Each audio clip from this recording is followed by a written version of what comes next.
আমি ডুডুলির দিয়া। আমি আজকে রান্না করছি ঝিঙে সর্ষে পোস্ত দিয়ে। তা আমি প্রথমে কড়াতে তেল নিয়েছি, একটা শুকনো লঙ্কা আর হাফ চামচ কালো জিরে ফোড়ন দিলাম, একটা পেঁয়াজ মিডিয়াম সাইজের কুচিয়ে দিয়ে দিয়েছি। পেঁয়াজটা যেই রং ধরবে সেই সময় আমি দেব 2 চামচের মতন সর্ষে পাউডার, 1 চামচ পোস্ত পাউডার।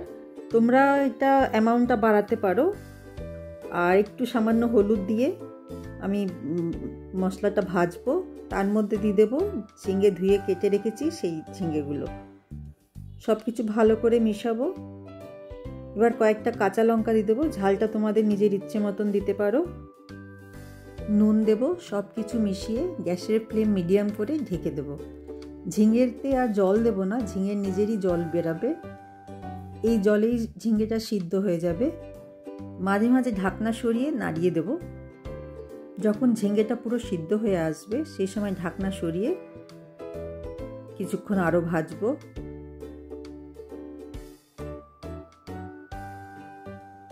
ঝিঙেটা মোটামুটি প্রায় সিদ্ধ হয়ে গেছে। এইভাবে একবার বানিয়ে দেখো, খুবই ভালো লাগে খেতে। এটা রুটি ভাত যে কোনো জিনিসের সাথেই ভালো লাগে। মাখা মাখা হলে আমরা নামিয়ে দেব।